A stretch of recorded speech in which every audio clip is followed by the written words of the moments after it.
अस्मदाचार्य पर्यन्तां वन्दे श्रीगुरुपरम्परा। रामाय रामभद्राय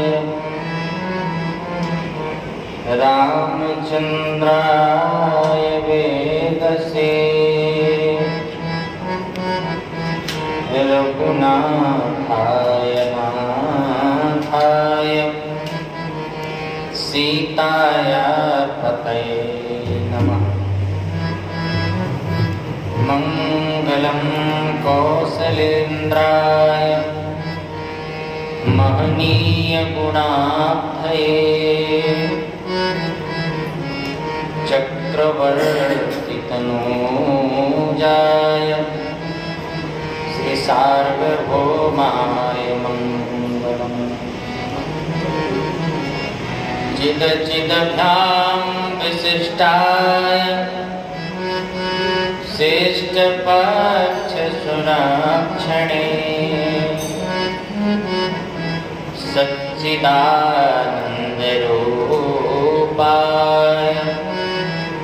श्री राघवेन्द्राय मङ्गलम्। यत्र यत्र रघुनाथकीर्तनं तत्र तत्र कृतमस्तकाञ्जलिं बाष्पवारि परपूर्णलोचनं मारुतिं नमत राक्षसान्तकम्। तुलसीदास जी के पद कमल बारंबार मनाओ, गुण गाओ सिया राम के, हनुमत हो सहाय।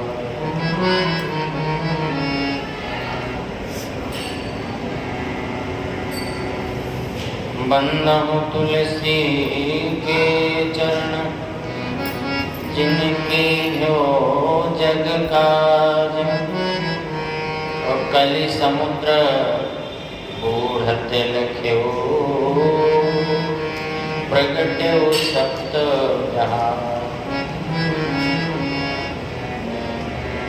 हो दखाद पृथ्वी सहे, काट कूट बनराय। दुष्ट वचन साधु सहे, और से सहा मन तो अतहि मलिन है, धोय न छूटे रंग।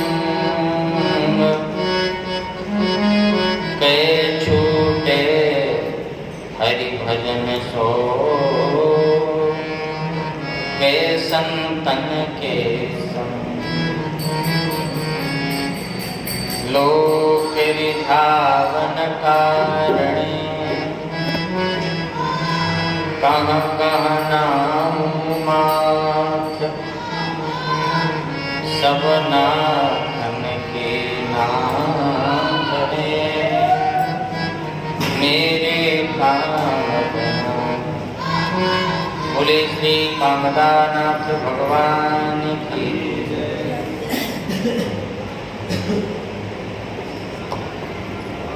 परब्रह्म परमात्मा वांछा कल्पतरु श्री सीताराम जी महाराज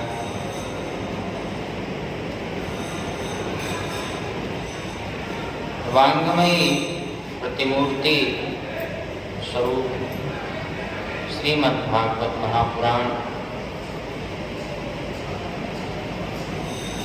राम कथा के अनंत रसिया अनंत बलवंत श्री हनुमंतलाल जी महाराज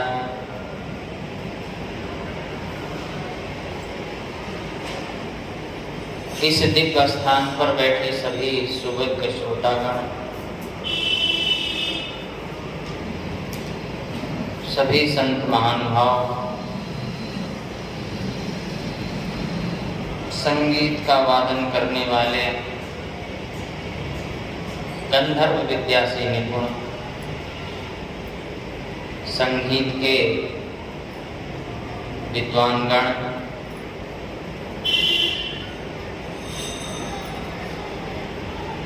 हमारे मंच पर आसीन व्यासपीठ पर श्रीमद् भागवत महापुराण की कथा का रसस्वादन करा रहे ऐसे श्री पंडित आचार्य राम जी शास्त्री जी महाराज,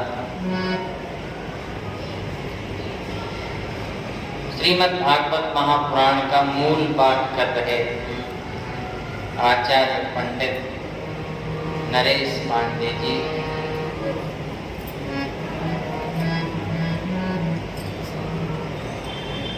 मुख्य यजमान के रूप में दुलरिया दाई, उनका संपूर्ण परिवार, उनके भाई जो नित्य ही सेवा में समर्पित, श्रीमद् भागवत महापुराण का आज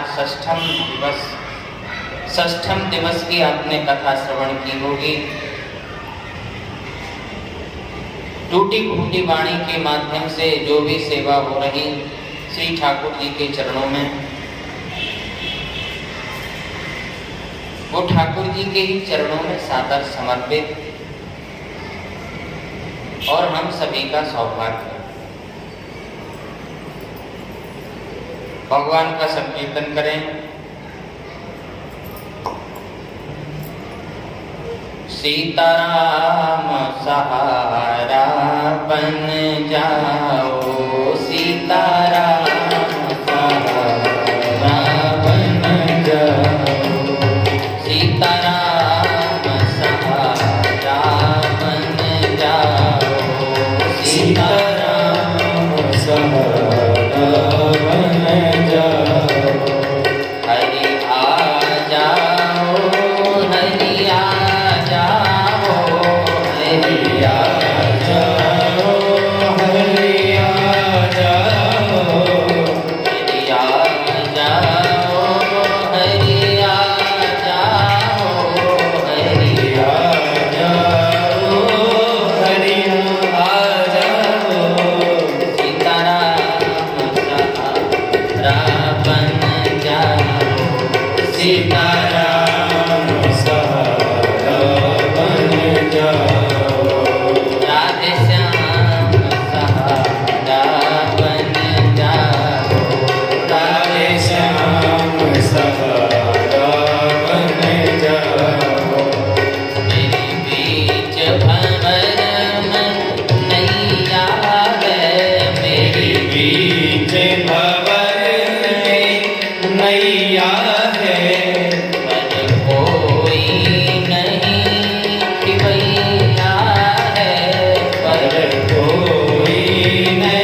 चला जाओ। सीताराम सहारा बन जाओ। सीताराम सहारा बन जाओ।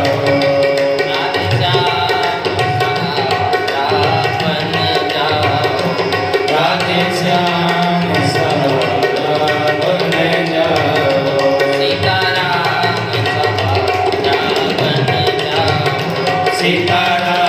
सहारा बन जाओ। सीताराम सहारा बन जाओ। सीताराम सहारा बन जाओ।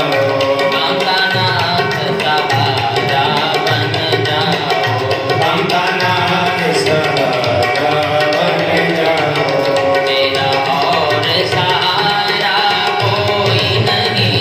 मेरा और सहारा कोई नहीं। मेरा और सहारा कोई नहीं। मेरा और सहारा कोई नहीं। कामतानाथ सहारा बन जाओ। कामतानाथ सहारा बन जाओ। सीताराम सहारा बन जाओ। सीताराम सहारा बन जाओ। राधे श्याम सहारा बन जाओ। राधे श्याम सहारा बन जाओ। बोले श्री सीताराम महाराज की। श्री सद्गुरुदेव भगवान की जय जय हो। जय जय सीताराम। हम सभी लोग षष्ठम दिवस की कथा श्रवण कर रहे। पंचम दिवस की कथा में आपने भगवान कृष्ण की बाल लीलाओं की कथा श्रवण की। षष्ठम दिवस में भगवान के आदि मांगलिक चरित्रों का दर्शन किया, जिसमें एक सुंदर मांगलिक चरित्र भगवान का विवाह का है और रास का भी है, विवाह का भी है। इसके बाद सुदामा चरित्र है और आगे सप्तम दिवस में मोक्ष की कथा, जो श्रीमद् भागवत महापुराण की मुख्य विशेष कथा है। हम सारे लोग उसको सूक्ष्म में कहते हैं, लेकिन कल व्यास जी उसको सुबह के सत्र में कथा होगी कल, जिसकी सूचना हम सभी को मिल गई होगी। सुबह के सत्र में चूंकि पूर्णाहुति का मुख्य नक्षत्र का समय प्रातः काल का है, प्रातः काल मोक्ष की कथा होगी, पूर्णाहुति होगी, हवन होगा, आदि आदि कार्यक्रम, सूक्ष्म रूप में ठाकुर जी का भंडारा प्रसाद, उसकी रूपरेखा आज भी तय होगी।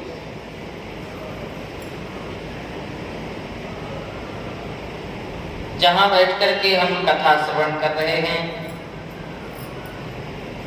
वह दिव्य स्थान भगवान श्री कामतानाथ जी का श्री चित्रकूट धाम की पावन भूमि।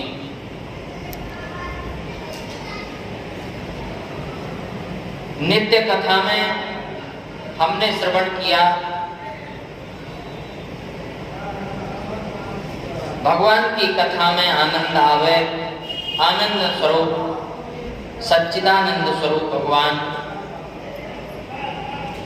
श्रीमद् भागवत महापुराण वांग्मयी प्रतिमूर्ति, जिसको हम ग्रंथ के रूप में दर्शन करते हैं, वह हमको दर्शन कराती है कि अनेक मांगलिक कार्यक्रम होते हैं, अनेक उत्सव होते हैं। कल हमने गोवर्धन के माध्यम से भगवान का चरित्र श्रवण किया था और उसमें गिरिराज गोवर्धन और गिरिराज कामदगिरि की कथा श्रवण की थी। और एक इंद्रपुत्र जयंत ने ऐसी धृष्टता की, आज की परिभाषा में कहें कि एक समर्थवान बड़े घर के लड़के ने बहुत बड़ी गलती कर दी।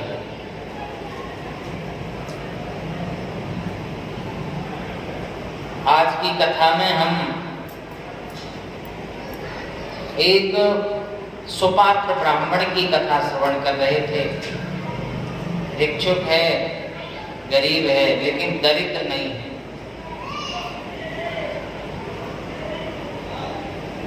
दरिद्रता और गरीबी में अंतर है। हम भले ही झोपड़ी में रहने वाले हैं, अगर संतोष है तो हम सबसे बड़े धनवान हैं, संपन्न हैं।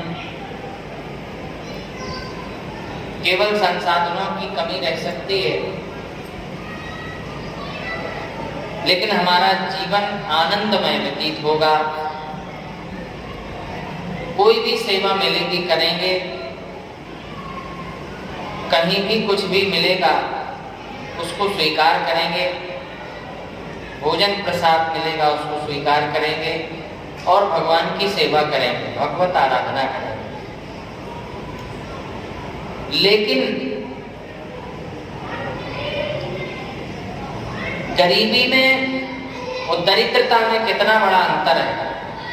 हमारे सुदामा सुपात्र ब्राह्मण हैं, भजन करते हैं, भगवत सेवा करते हैं, जो भी मिल जाता है उसको स्वीकार कर लेते हैं। और भिक्षा का पात्र 5 घर में मांगते हैं, छठे में जाते नहीं हैं, उनका जैसा नियम।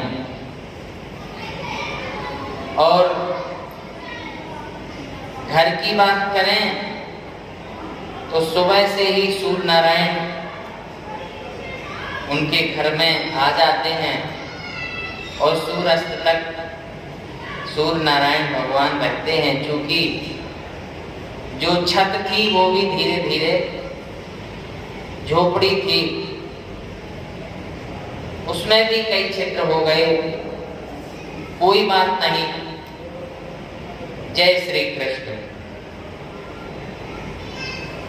उसमें भी आनंद है, प्रकृति के साथ जीना है तो निश्चित रूप में वो भी स्वीकार है।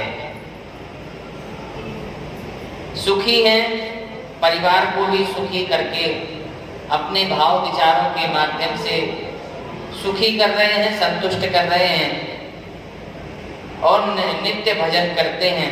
पूरे परिवार के साथ बैठ करके उनका भिक्षावृत्ति का जो भोजन प्रसाद मिलता है, प्रसाद को पान करते हैं और वो आनंदमय है, पूर्ण संतुष्टि है, कोई दिक्कत नहीं। झोपड़ी टूटी है फिर भी आनंद है, सारे बर्तन फूटे हैं फिर भी आनंद है, वस्त्र फट चुके हैं, ज्यादा धुल दें तो और फट जाएं, फिर भी आनंद है। और हमेशा संपूर्ण परिवार को आनंद में अपने भाव विचारों से संतुष्ट किया और वो इतने दिन तक निरंतरता बनी रही। उसमें केवल सत्संग ही था। वो अपने परिवार के साथ सत्संग करना, भाव विचारों से जोड़ना। बच्चे हैं, लगता है कि जब दूसरे लोग संपन्न हैं और भी हमारे परिवार के लोग संपन्न हैं तो निश्चित हमारे पास भी वो संसाधन होना चाहिए, लेकिन नहीं। जय श्री कृष्ण। भगवान ने हमको जो दिया उसी में हम संतुष्ट हैं। सबसे बड़ा साधन के रूप में शरीर ही दिया है, जिससे हम आज भजन कर पा रहे हैं। नहीं तो भजन ना हो, यह तामस देहा। अगर भगवान की कृपा ना हो, हरि की कृपा ना हो, तो ये शरीर मिलने के बाद हम भजन कर पावे ये सुलभ नहीं है। साधन संपन्नता आ जाए, भजन हम करें, सुलभ नहीं है। जब तक भगवान की कृपा ना हो,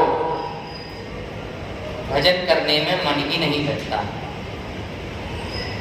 आदि आदि चर्चाओं से सभी को परिचित कराते सुदामा जी,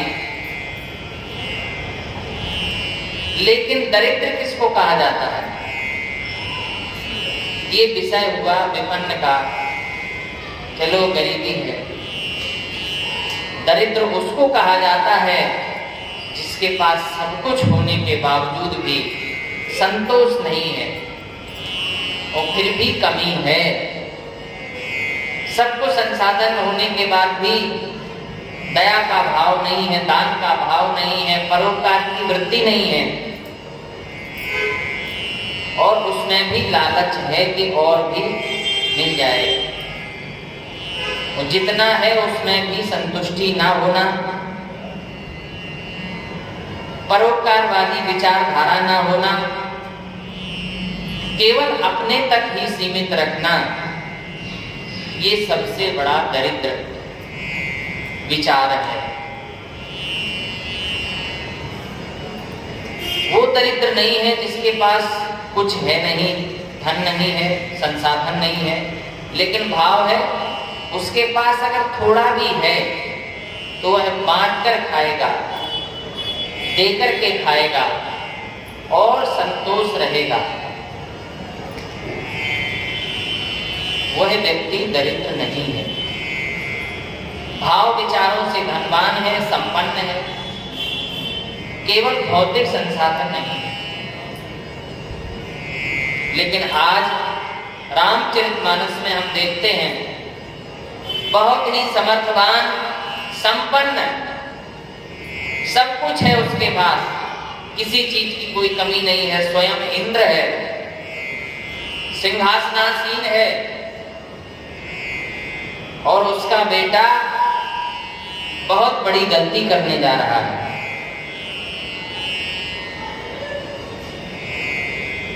उसने क्या गलती की?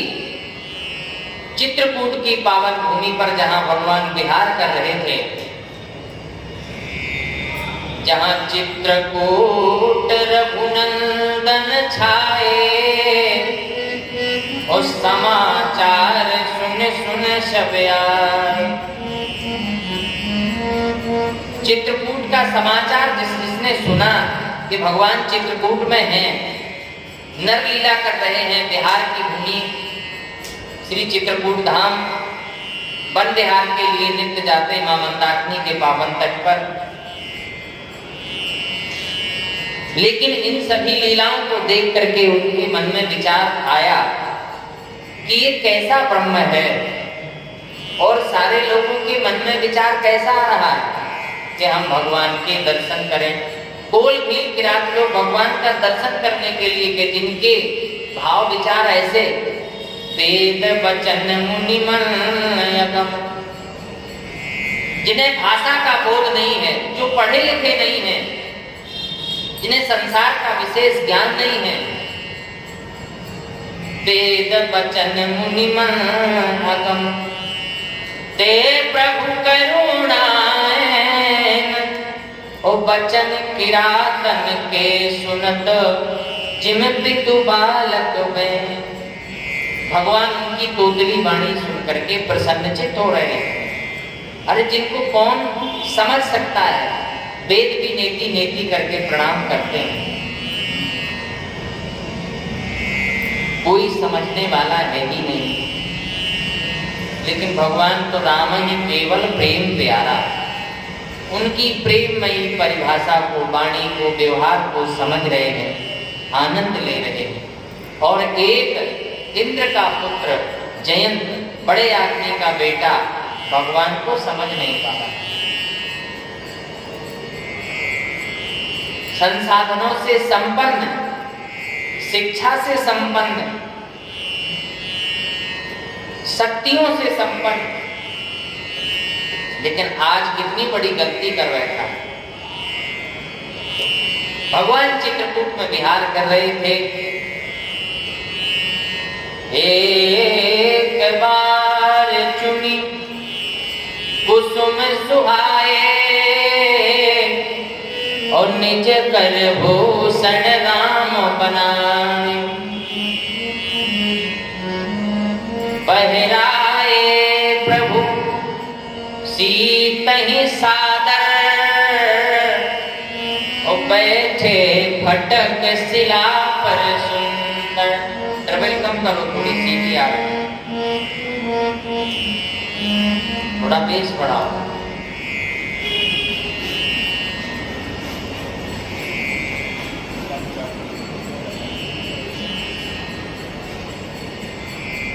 जब ये देखा इंद्रपुत्र जयंत ने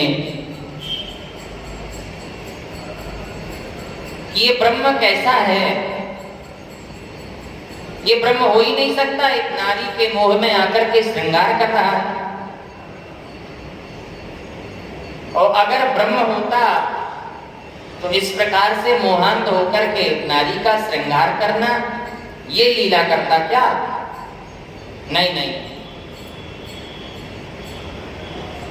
वो तो सबके समक्ष बैठ करके दिव्य अनुभूति करता। आदि आदि भाव विचार उसके मन में आने लगे। एक समर्थवान का बेटा ऐसे भाव विचार मन में ला रहा है, इंद्र जहां 33 करोड़ देवता भी अपने भाग्य की सराहना कर रहे हैं कि चित्रकूट की पावन भूमि पर हम भगवान का दर्शन कर रहे हैं। हमको तिनका के रूप में भी अगर रहने को मिल जाए तब भी कम है। वृक्ष बन जाऊं, लता बन जाऊं, पेड़ पौधा कुछ भी बन जाऊं, पत्थर पाषाण बन जाऊं, तिनका बन जाऊं, मेरे जीवन का सौभाग्य होगा। मैं भगवान का दर्शन कर पाऊंगा। कहीं चलते चलते भगवान का पद चिन्ह मेरे ऊपर रखेगा, मैं तर जाऊंगा, मैं सौभाग्यशाली हो जाऊंगा। राम बिलोक भूमि पद अंकित, भगवान नंगे पद तरण चित्रकूट की पावन भूमि पर चले हैं। समस्त भूमि पर भगवान के पद अंकित हैं। धन्य भूमि बन पंथ पहारा और जहां जहां नाथ पाओ तुम धारा। यह भूमि ऐसा कोई पर्वत बाकी नहीं है, ऐसी कोई गली बाकी नहीं है, ऐसी कोई पगडंडी बाकी नहीं है।